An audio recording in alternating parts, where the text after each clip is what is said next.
Okay, everyone, I'm at home, so you're going to have to deal with the fact that I have a 3 metre long caterpillar in my house called Edgar, and that will help you understand some of the next piece of the puzzle. But we've had a question come through to say, why are you drying off and getting rid of your cull cows and keeping light cows and milk, etc.? So it starts with a feed budget. So welcome to the Southern Dairy Hub.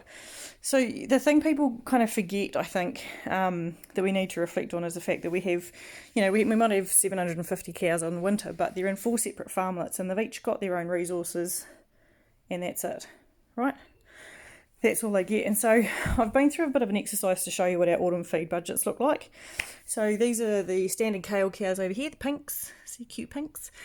So we've got the cows that we want to keep, which are cute. And then we've got the culls here, which are a bit wooden and a bit useless. The green cows here that are standard fodder beets. It's got some lovely cows in there, and we've got some that are just a bit of a joke, so they've got to go. We've got the blue cows here, which are the low impact cows. So again, we've got some nice cows in there, and we've got some that are a joke. And we've got the yellow cows here, and we've got some nice cows, and we've got some that are a bit of a joke. This is actually 199 Bessie, Dawn's Hippo. When we did our feed budgets at the beginning of autumn, the farmlets have got the baleage that they made themselves, plus over here for the kale cows, they're allowed some in-shed feeding, and I've got a finite amount of that I'm allowed to buy in my financial budget. This is how much baleage we had available for them, and like most people, I've already bought in a bunch of baleage to fill up my crop paddocks, and with the flood I had to buy in some more baleage to fill some crop paddocks and to replace some lost yield on crop paddocks.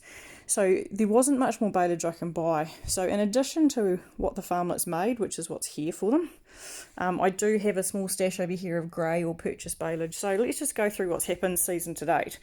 So the pinks so far, out of 50 bales set aside for the autumn, because we've got the rest left over for spring, they've eaten 7 of their 50 bales season to date.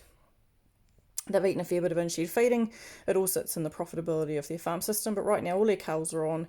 But we have had to dry off 13 of their cows because their BCS game is just too slow, despite being on once a day and stuff. So, but they've got plenty of feed, right? Plenty of feed options. So we can keep their culls and milk because we've got total amount of feed available because they're not chewing through their baleage. They've got the best pasture cover, and we've got that for them. If I go to the low impact cows, so these guys won the baleage war. They had 83 bales available this autumn for them, and of that they've eaten less than 20 of them. So they've eaten the second least amount of baleage, and that's because, again, they've got the in-shed feeding, which has been going into putting on body condition. But again, the other day, we had to dry off 12 of their cows because their BCS was quite light, and the cows were not gaining enough weight despite being on once a day. But they've got enough resources with this mountain of baleage plus the in-shed feeding to get the culls to stay in milk for them, and we only dried off a couple of Yoni's cows who are a bit at risk of BCS loss, so we didn't want to put any pressure on them, so they got dried off. So those guys, their feed budget's really good. Heaps of their own baleage available, plus the in-shed feeding their away. Over here, Team Green. Now, Team Green also had a very large amount of baleage available for them this autumn, but they've eaten a lot of that already. So they've already eaten 22 bales of their baleage, and they don't have in-shed feeding. So we do have fodder beet that they're starting to eat now, but once they get through this baleage, their options are up, and the fodder beet's really limited, as we've discussed earlier, because our yields are down. So for these guys, we don't have any body condition score issues with them. We've got like 2 cows that are at risk. We don't need to dry cows off for condition, but these things here, these culls, who are hanging out and eating limited amount of tucker and taking it out of the mouths of these girls that we want to gain weight for next season, if our pasture cover gets too tight, there's a limited amount of extra baleage I can bring in. So I can come and raid my stash over here, but I've only got 40 bales. So those cull cows really have to weigh up what pasture growth's doing on how many of them we can afford to run for how long. Then we've got Team Yellow. So the low impact fodder beet farmlet has had, it's made a lot of baleage this year, but by gum it's eaten a lot as well. So we really struggle with this farmlet just struggling to grow grass at times, and there's an interaction. So both of these farmlets have the same stocking rate, 2.6 cows a hectare at peak.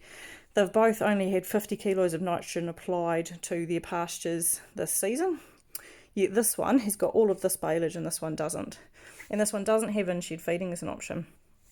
So we did our feed budget, budgeted some growth, and this one's just failed to deliver on us. So we had 30 bales for the autumn for the yellows.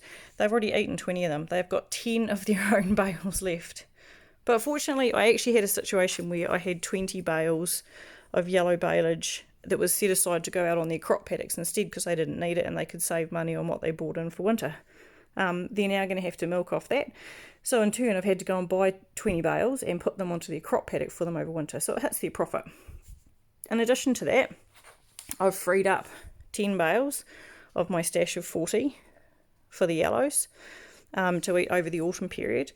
But even with that, they've still got the smallest amount of baleage of anyone in this group to get through. And so because of that, because things are so tight and because I've only got 40 bales, well, if the yellows steal it all and then the greens need some, that's not really fair. So they can't just be, because they're first to the pantry, they can't get everything. So what we've done with the yellows is we've said, right, these things over here are just a waste of rations.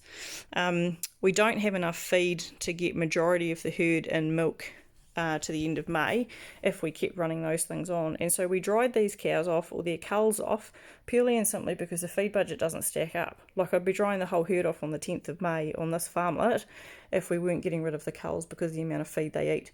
So we've dried them off and we can get them off the platform, so roadsides and rubbish areas and a bit of runoff if necessary. And I've got another stash of baleage to hold culls and to manage them. But in terms of milking stuff, we're really limited in how much is available. So that is why the yellows have culled and the others haven't. But don't forget, over here, we're drying off based on condition. So there's another 50 cows in the next week we might have to look at drying off for condition. About 40 of them are here and about 10 of them are here. So, and the reason we dry them off is because they won't gain weight quickly enough as milkers, not because of the amount of feed we've got available in any of the farmlets based on condition. So we've got enough feed for condition. We haven't necessarily got enough feed for our culls. So bit of fun on a Friday afternoon. Hopefully that explains a little bit about why everyone's in quite a different situation. And we talked to Yellow and we said, can you see if Pink wants to give you some feed? But it doesn't work that way. There's no sharing. There's no collaboration. We have 4 little islands that happen to share a cow shed.